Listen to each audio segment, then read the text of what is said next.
Wikoya. Nak jalan nak wikoya. Assalamualaikum warahmatullahi wabarakatuh. Waalaikumsalam warahmatullahi wabarakatuh. Nah satu. Dah bergema.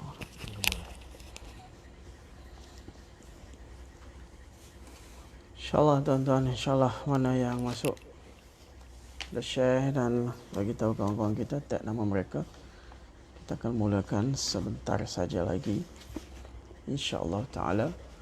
Fawaid surah Al-Kahfi malam ini telah pun masuk siri ke-5, ke-6, InsyaAllah.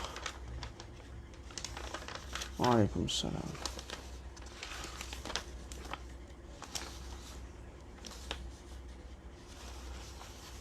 Bismillahirrahmanirrahim. Alhamdulillah wa kafa. Salamun ala ibadilladzina istafa. Amma ba'du, fa'udzu billahi minasyaitonir rajim. Bismillahirrahmanirrahim. Alhamdulillahilladzi anzala ala 'abdihil kitaba wa lam yaj'al lahu 'iwaja. قيما لينذر بأسا شديدا من لدنه ويبشر المؤمنين الذين يعملون الصالحات أن لهم أجرا حسنا. سبحان ربك رب العزة عما يصفون وسلام على المرسلين والحمد لله رب العالمين. اللهم صل على سيدنا محمد وعلى آل سيدنا محمد وبارك وسلم. اللهم صل على سيدنا محمد وعلى آل سيدنا محمد وبارك وسلم. اللهم صل على سيدنا محمد وعلى آل سيدنا محمد وبارك وسلم. Alhamdulillahilladzi anzala ala 'abdihil kitab. Segala puji bagi Allah yang telah menurunkan wahyu ke atas hamba-Nya, yang telah menurunkan ke atas hamba-Nya Alkitab. Jadi malam ini adalah tahqiq lafaz Alkitab itu sendiri. Maka kenapakah Quran Majid itu disebut Alkitab? Apakah sebab dalam Al-Quran Quran itu sendiri disebut sebagai kitab?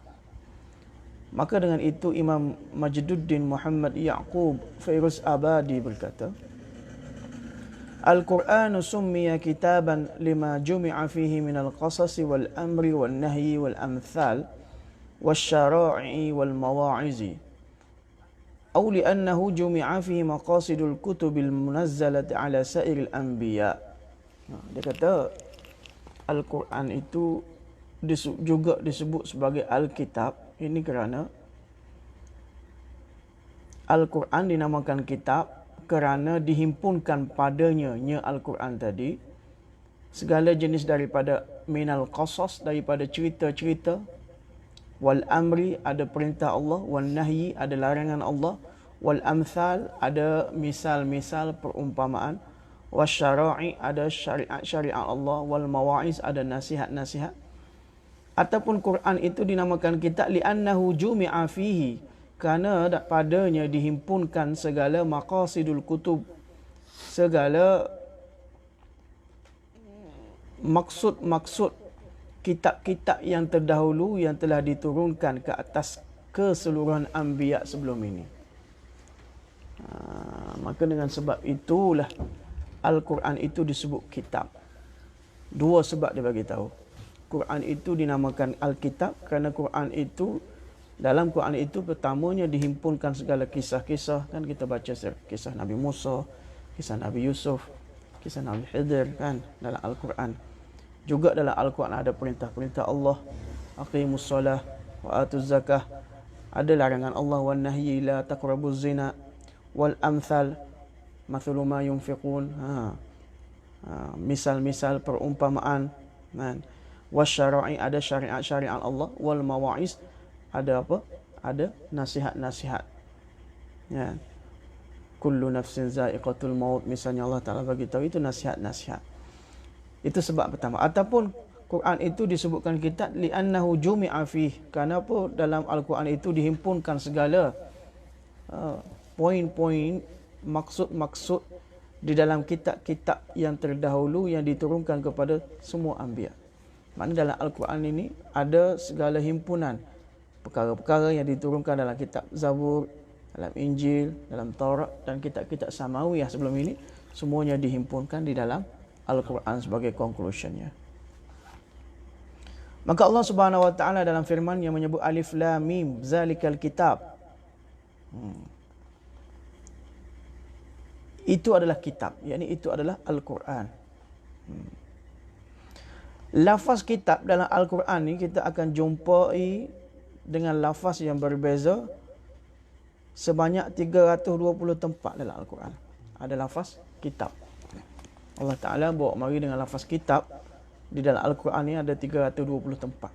Kita akan jumpa lafaz Al-Kitab, Kitab, Al-Kitab, Al-Kitab, Al-Kutub dan sebagainya. Jadi dalam Quran Al-Majid, kitab ini dia digunakan untuk 10 makna. Bila sebut kitab ni digunakan untuk 10. Tak semestinya Al-Quran saja. Ada makna lain lagi. Jadi dia sebutkan 10 sini. Pertamanya, bila sebut Al-Kitab, ia membawa makna Luh Mahfuz. Ya? Luh Mahfuz. Allah Ta'ala berfirman, wala ratabin wala yabisin illa fi kitabim mubin. Tidak ada yang kering, tidak ada yang basah, melainkan semua tertulis di dalam kitab mubin. Dalam kitab yang nyata, maknanya tertulis di Luh Mahfuz. Bukan tulis dalam Al-Quran. Ya. Nombor 2, Al-Kitab itu membawa makna Taurat. Allah Ta'ala berfirman, litahsabu minal kitab wa huwa minal kitab. Al-Kitab di sini membawa makna kitab Taurat. Yang ketiga, bawa makna kitab Injil. Firman Allah, qul ya ahlal kitab, katakanlah wahai ahli-ahli kitab, yakni ahli-ahli kitab Injil. Ta'alau ila kalimatin, datanglah kepada kalimah yang sama di antara kami dan kamu. Nombor 4, Quran itu membawa makna Quran itu membawa makna surat yang dihantar oleh Sulaiman kepada Ratu Balqis. Kitab juga bahasa Arab. Allah Ta'ala berfirman, ya ayyuhal mala'u anni ulqiya ilayya kitabun karim. Jadi kitab ini membawa makna surat. Nombor 5, dalam Al-Quran, Al-Kitab itu membawa makna Al-Quran. Ini kitab membawa makna Al-Quran sendiri. Contohnya dalam Al-Quran, surah Fatir, thumma awrathna al-kitab, kemudian kami wariskan kitab. Kitab di sini membawa makna Al-Quran. Alladzina astafaina, yang mana kami telah pilih. Nombor 6, Al-Kitab itu membawa makna rahmat dan maghfirah. Contohnya dalam surah Al-An'am, Allah Ta'ala tulis, kataba rabbukum ala nafsihi rahmah. Allah Ta'ala telah menulis ke atas mereka, atas kamu, Tuhan kamu telah menulis ke atas dirinya ar-rahmah. Jadi kataba itu membawa makna telah ditulis rahmat dan maghfirah. Nombor 7, Al-Quran itu membawa makna kitabat, yakni penulisan, hasil tulisan. Allah Ta'ala berfirman, wa yu'allimuhul kitab wal hikmah. Yani Allah Ta'ala mengajarkan Nabi Al-Kitab yang tertulis, ajar baca, ajar tulis, ajar baca. Nabi SAW mengajarkan di antara tugas Nabi adalah ta'lim, mengajarkan isi-isi Al-Quran, penulisan Al-Quran. Nombor 8, kitab membawa makna miqdar, rezeki dan tempoh umur. Itu sebut kitab juga. Tempoh umur kamu ni kitab, tertulis dah. Rezeki kamu banyak mana? Telah dikitab, telah ditulis oleh Allah Ta'ala. Allah Ta'ala berfirman, wa ma ahlakna min qaryatin illa walaha, tidaklah kami hancurkan daripada kampung-kampung melainkan walaha kitabun maklum, melainkan baginya telah tertulis rezeki dan umur mereka. Nombor 9, kitab membawa makna fardu, kefarduan.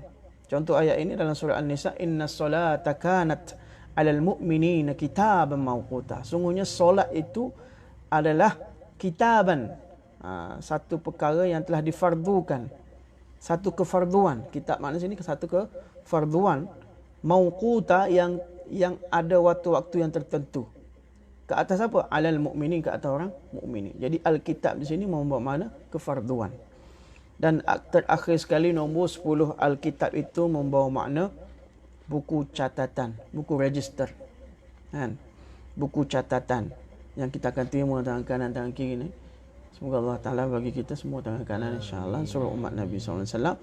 Jadi Alkitab di sana membawa makna buku catatan yang akan diterima kita pada hari kiamat. Allah Ta'ala berfirman, wa nukhriju lahu yaumal qiyamah, kami akan keluarkan pada hari kiamat kitaban yalqahu mansyura. Kitab di sini membawa makna buku catatan yang ditulis oleh Raqib Atib di sebelah kanan kiri kita. Faham? Jadi satu-satu ni Syekh ulas ni. Ulas tentang ayat surah Al-Kahfi ni. Alhamdulillahillazi anzala ala abdihil kitab. Kemudian pergi pula walam yaj'al lahu iwaja. Kitab tadi sifat dia macam mana? Walam yaj'al lahu iwaja, yang mana tidak terdapat padanya, yakni dalam kitab tersebut tidak terdapat dalam Al-Quran tersebut sebarang iwaja. Iwaja sebarang bengkang, bengkok. Tidak ada sebarang bengkok. Straight to the point. Dan siratul mustaqim, jalan yang lurus. Qayyiman, kemudian tegak. Tiada batang bengkang, bengkok. Qayyiman maknanya mustaqim, lurus. Yakni Allah Ta'ala turunkan ke atas hambanya kitab yang mana tidak terdapat sebarang bengkok dan tidak terdapat sebarang kekurangan. Tidak ada kebengkokan, tidak ada sebarang kekurangan. Ini adalah satu kitab yang mana yang akan yang tidak ada sebarang keaiban, tidak ada sebarang kesakitan. Kenapa kitab ini merupakan kalamullah yang mana lafaz dan makna dan dakwah, isi dakwahnya tidak ada sebarang ta'arus, tidak ada sebarang kontradik di antara lafaz dan makna dan isi dakwahnya. Ada satu poin kepada talib ilm di sini, ada satu poin kepada student agama di sini. Nuktah dan poinnya, soalnya di sini Allah Ta'ala sebut kitab ini adalah sifat dia lam yaj'al lahu iwaja.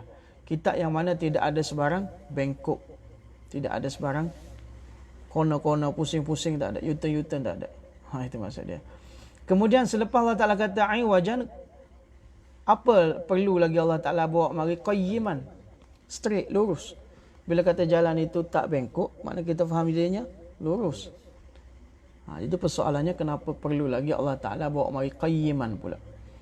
Jawapan yang pertama kita boleh fikir sebagai takkid lah, sebagai takkid untuk menguatkan lagi kan. Tapi dalam pengajian tafsir ni dia kata itu persoalan kan. Soalannya kenapa perlu bawa mari qayyiman lagi, lurus. Kalau kata bukan bengkok, makna kita faham lurus kan. Seperti mana dalam surah Al-Fatihah kan, dibawa mari lagi ihdinas siratal mustaqim.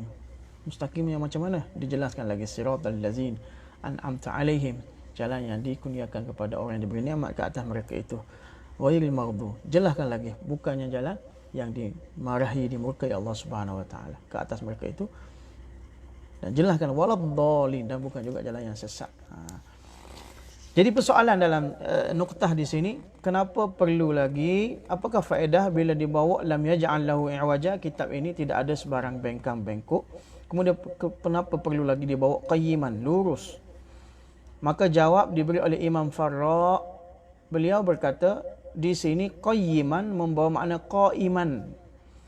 Qayyiman bukan makna lurus, makna malah di sini qayyiman membawa makna qaiman alal kutubi al-samawiyyati kulliha. Maknanya qaiman, kitab ini tidak ada bengkok. Kemudian kitab ini merupakan penghimpun ataupun pendiri di atas kitab-kitab samawi kesemuanya yang terdahulu. Maknanya apa saja madhamin, apa saja kandungan, conclusion, khulasah yang ada dalam kitab-kitab samawiyah yang terdahulu yang diturunkan kepada anbiya-anbiya sebelum itu, maka kitab Al-Quran ini sebagai qaiman, pelengkap, Qaiman kalau terjemah biasa adalah sebagai penegak. Pendiri, penegak. Jadi qayyiman membawa makna qaiman di sini. Jadi tidak ada istilah sama lah. Kalau kata bengkok kemudian lurus, seolah-olah kita sama. Qayyiman kita kata qaiman sebagai penegak di atas kitab-kitab yang samawiyah yang diturunkan ke atas anbiya sebelum ini keseluruhannya. Faham?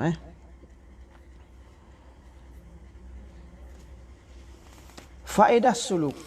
Dalam kitab Syekh ni Syekh akan setiap tempat Syekh akan tulis faedah suluk. Kenapa kita dalam suluk menuju Allah Subhanahu Wa Taala kan? Apakah faedah suluk diambil daripada ayat ini, Alkitab ni?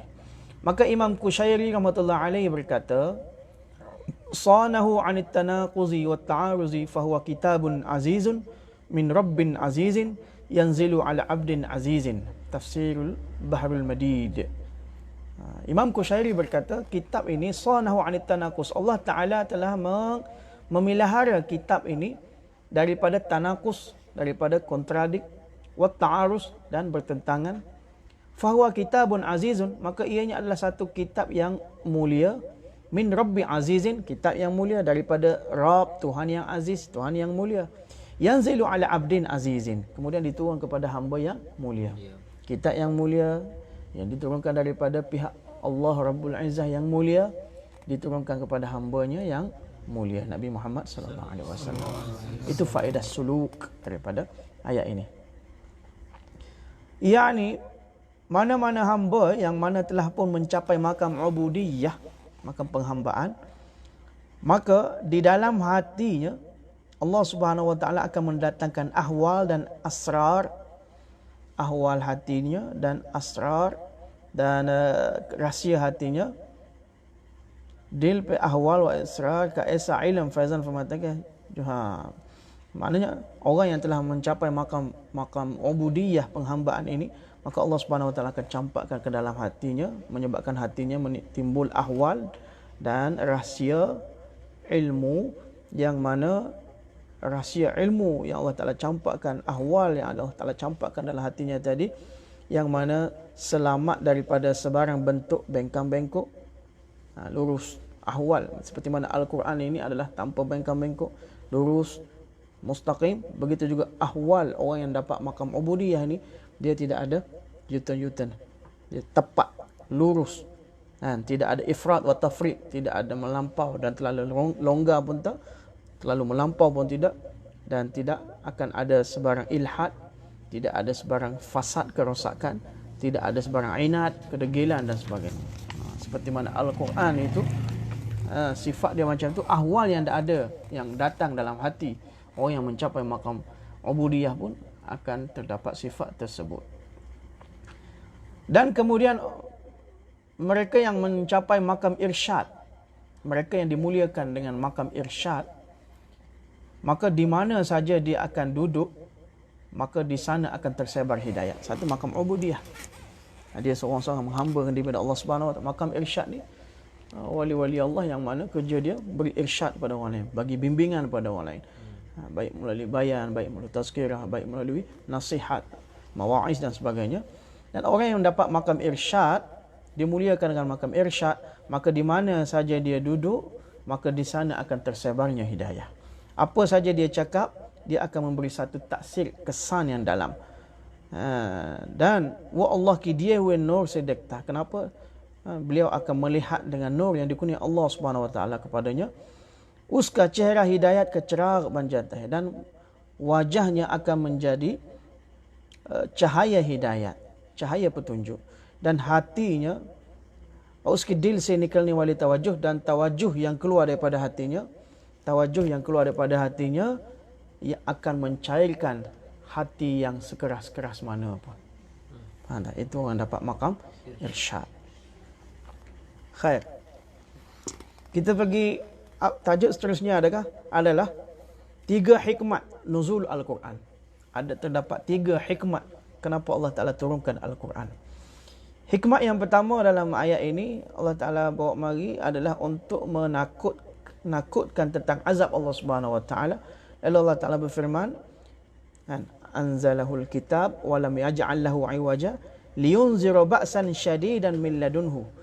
Al-Quran dan kitab ini adalah bertugas untuk menakut-nakutkan, memberi ancaman tentang azab ba'san syadidan, maknanya azab Allah yang syadid, yang pedih, min ladunhu, daripada pihak Allah Subhanahu wa taala. Jadi hikmah yang pertama diturunkan Al-Quran adalah untuk menakut-nakutkan orang tentang azab Allah Subhanahu wa taala. Orang yang tidak beriman kepada Allah Subhanahu wa taala ataupun tidak beramal soleh, maka Quran datang untuk menakut-nakutkan mereka. Siapa? Orang yang tidak beriman ataupun orang yang tidak beramal soleh. Maka dalam ayat ini ada targhib dan ada tarhib. Ada targhib ini memberi kegemaran atau menggemarkan. Ada tarhib, ada memberi ancaman dan ketakutan. Nik logo ke jannat ki basyarat, dan orang-orang yang baik diberi pula berita gembira syurga terhadapnya. Ojoluk baat nai mante, dan orang yang mengingkari perintah Allah Subhanahu wa taala akan diberi ancaman tentang azab jahannam Allah Subhanahu wa taala. Ada pula sini ilmu nuktah kepada student agama. Orang mengaji student agama ni ada ilmu nuktah selalu. Dalam ayat ini Allah Subhanahu wa taala sebut liyunzira dulu. Supaya Al-Quran ini bertugas untuk menakut-nakutkan, bertugas untuk memberi ancaman. Selepas itu Allah Taala bagi tahu wa yubashsyiral mu'minin, dan Al-Quran ini bertugas untuk memberi berita gembira kepada orang mukmin.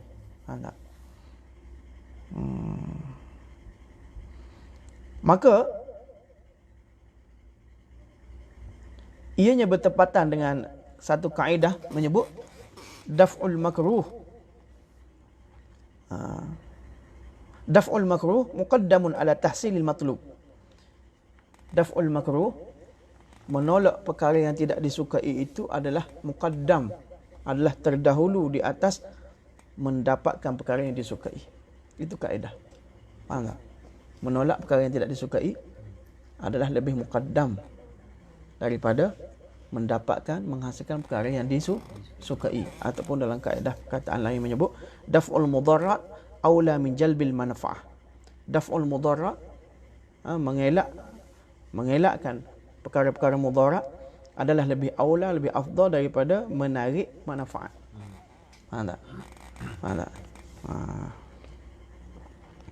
Ataupun dalam istilah lain menyebut al-wiqayah khairu min al-ilaj. Mencegah itu lebih baik daripada merawat. Orang putih kata precaution is better than cure. Itu kaedah tu. Jadi itu kaedah sebenarnya ambil daripada Al-Quran lah. Allah Ta'ala pun mendahulukan liyunzira, mendahulukan ancaman, beri ketakutan dulu. Beri ketakutan dulu, beri ancaman dulu, supaya takut dulu, barulah bagi berita gembira. Itu timbullah daripada kedua ayat ini satu kaedah daf'ul mudarrat aula min jalbil manfa'ah. Menolak mudarat itu adalah lebih aula daripada menarik manfaat. Faedah suluk. Faedatus suluk. Apakah faedah suluk daripada ayat ini? Maka yang demikian itu seorang salik. Tidak ada ba'san syadidan, makna apa? Azab yang pedih. Bagi seorang salik ini tidak ada satu azab yang dahsyat, melainkan bila mana pada hari kiamat nanti Allah Subhanahu wa taala akan mahrumkan dia daripada melihat Allah Subhanahu wa taala. Itu satu ba'san syadidan. Bagi seorang salik, bila mana hari kiamat orang lain ramai-ramai dapat melihat didar Allah, ru'yatullah, melihat Allah Subhanahu wa taala, pada hari itu kita dihalang. Seperti hari ini kita nak masuk masjid dihalang oleh tok siap. Dah cukup dah. Tak boleh masuk masjid kan. Hari itu pun orang ramai beratur nak melihat Allah, kita tiba-tiba masuk tepi pagar, dia kata stop. Itu satu kemahruman yang dahsyat. Itulah ba'san syadidan kepada si salik.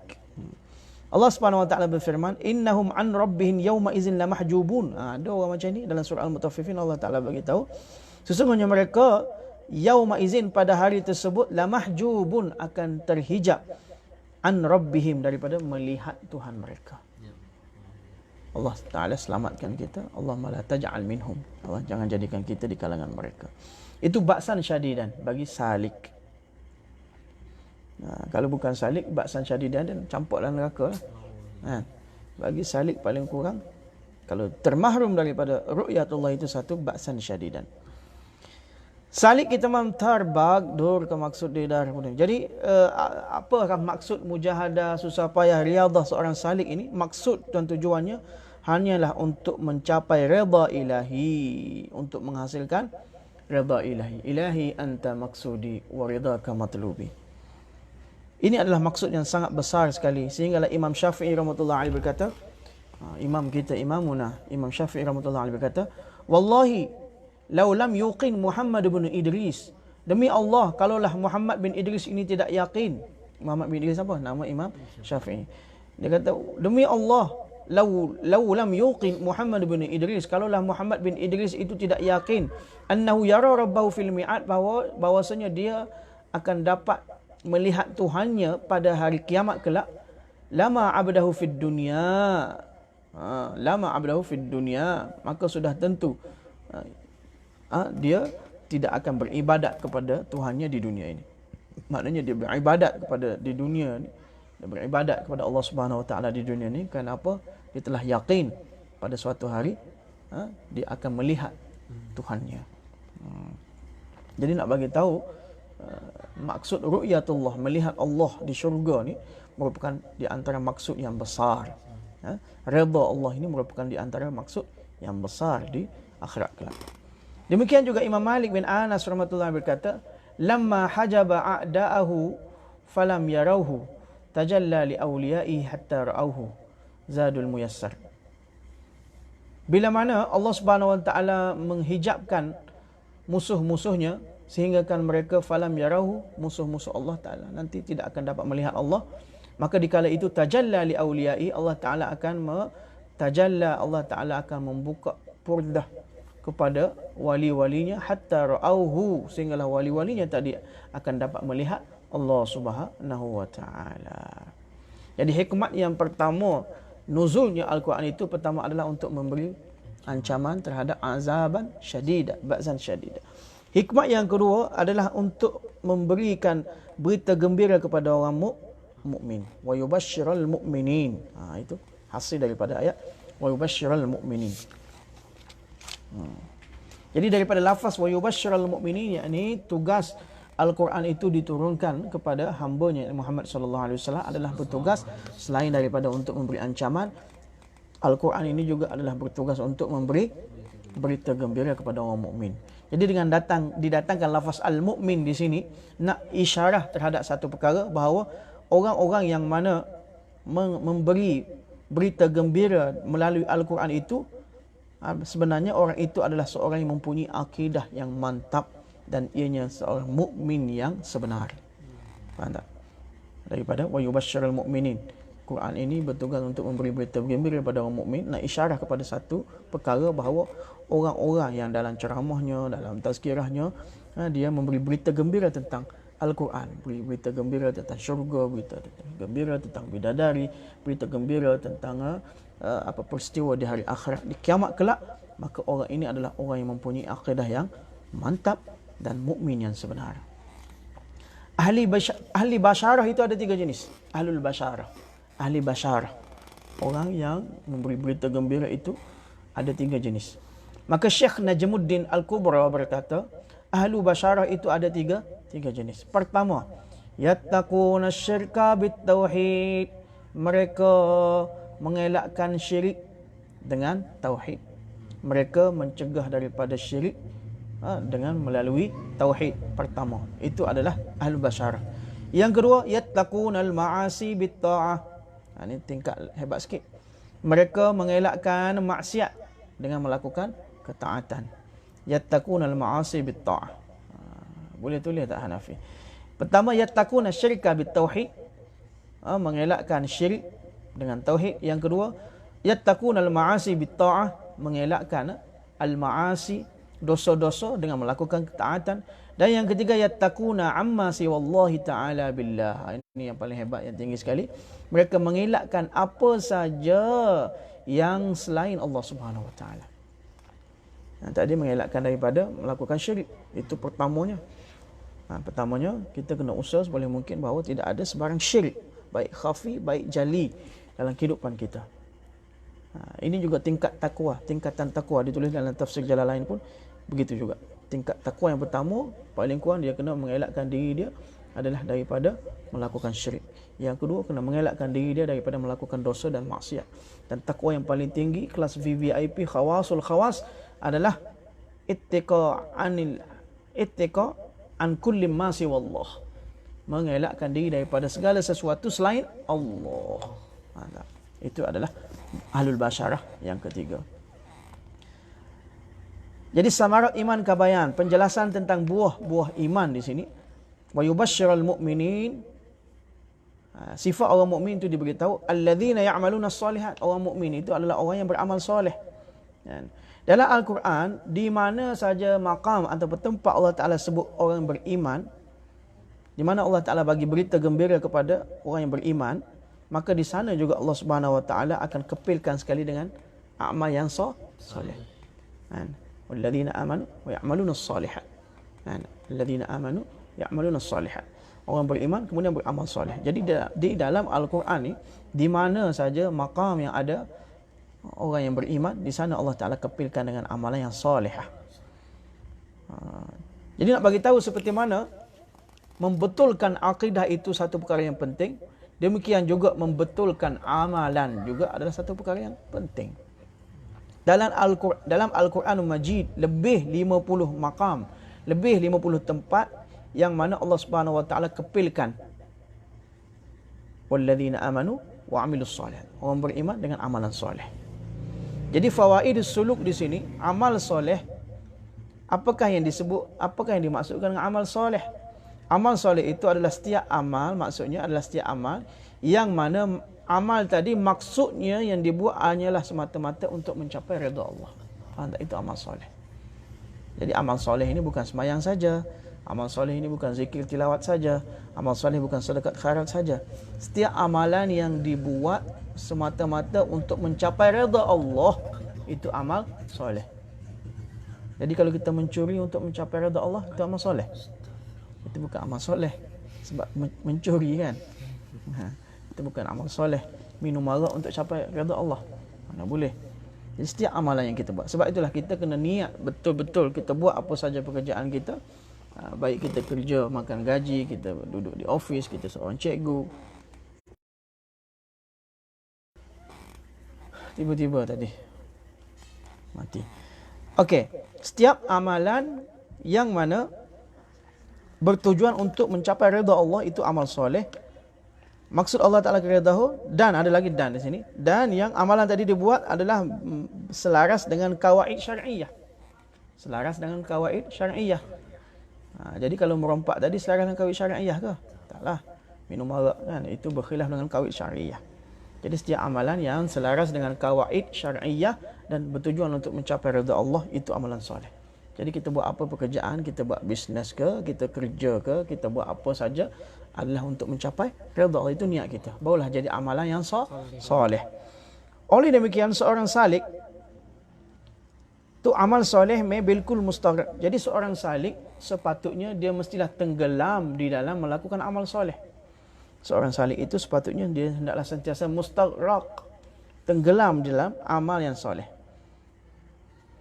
Dunia ki karobar ko bi amal soleh ki syakal me. Bila dia buat bisnes di dunia ini pun, dia hendaklah mendatangkan dalam bentuk amal soleh. Faham tak? Buat bisnes ke, buat apa, dia kena datangkan dalam bentuk amal yang soleh. Subah syam ki apa ni malik ko razik kertas. Pagi dan petang dia berjemur di bawah terik matahari sekalipun, semata-mata untuk meredakan Malik, yakni Allah Subhanahu Wa Taala. Fana kardai ki hat ka bahawa dia kena tenggelam dalam maksud bahawa tangannya sibuk membuat kerja. Tak kisahlah buat kerja apa, hantar bisnes ke, hantar botol ke, pasang aircon ke, hantar itu. Sibuk, tangan sibuk buat apa saja, tapi hati ya dikhuda masruf, sentiasa sibuk dalam mengingati Allah Subhanahu Wa Taala. चुनांचा इस तरह के साथ दुनिया के काम काज भी akhirat के लिए बेहतरीन ज़ख़ीरा हो जाते हैं. Maka bila mana kita tenggelam dalam melakukan amal soleh, walaupun buat kerja di dunia, kam kaaj bi akhirat ke liye, maka di hari akhirat nanti dia akan menjadi zakhirah. Dia akan menjadi zakhirah atau khazanah. buah hasil kepada kita. Salik ko yebat dil pelo ke lekir kita rah nak kami cahaya, maka dalam hati seorang salik itu dia mesti ukir dalam hatinya, kena design dalam hatinya agar akhirat ke kambi berai Allah ke raza ke niat ki jai tu be sud. Agar akhirat ke kambi berai kena ukir dalam hati kita kena faham macam ni. Kalaulah kita buat kerja akhirat sekalipun tapi tanpa niat untuk mencapai redha Allah, maka ianya tidak berguna. Saya tuan-tuan baca tuan-tuan kitab pada tuan-tuan bukan niat saya untuk mencapai redha Allah, maka saya tidak ada guna apa-apa. Tuan-tuan duduk setengah jam 40 minit, niat tuan-tuan bukan untuk mencapai redha Allah, itu tidak ada guna. Tapi kerja dunia sekalipun tapi kita niat untuk mencapai redha Allah selaras dengan kawaid syar'iyah, dia akan mendapat apa?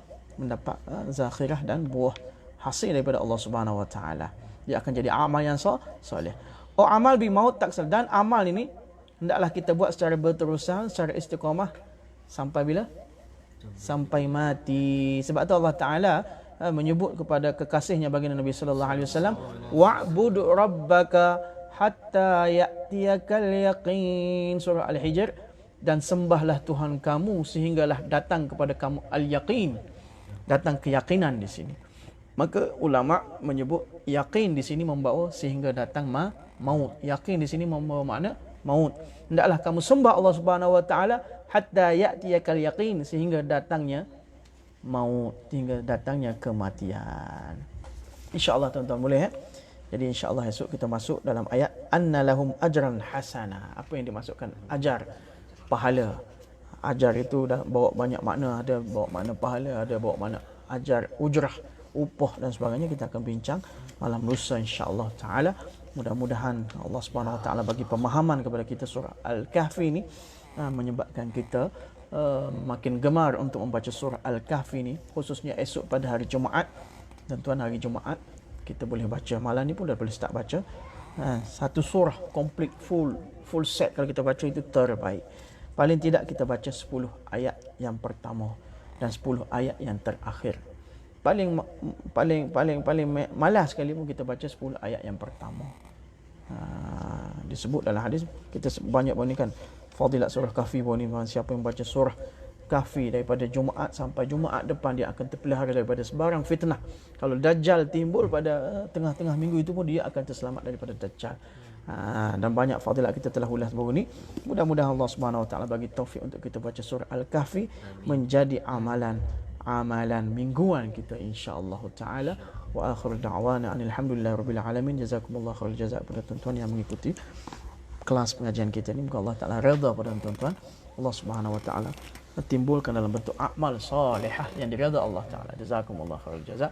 اللهم فقهنا في الدين وعلمنا التأويل واهدنا إلى سواء السبيل رب زدنا علما وارزقنا فهما اللهم مغفرتك أوسع من ذنوبنا ورحمتك أرجى عندنا من أعمالنا اللهم أعنا على ذكرك وشكرك وحسن عبادتك اللهم يسر لنا أمورنا كلها اللهم نوّر قلوبنا بعلمك استعمل أبداننا بطاعتك برحمتك يا أرحم الراحمين ربنا تقبل منا دعاءنا إنك أنت السميع العليم تب علينا إنك أنت التواب الرحيم صلى الله تعالى سيدنا حبيبه محمد النبي الأمي وعلى آله وصحبه أجمعين برحمتك يا أرحم الراحمين الحمد لله رب العالمين جزاكم الله خير الجزاء السلام عليكم ورحمة الله تعالى وبركاته.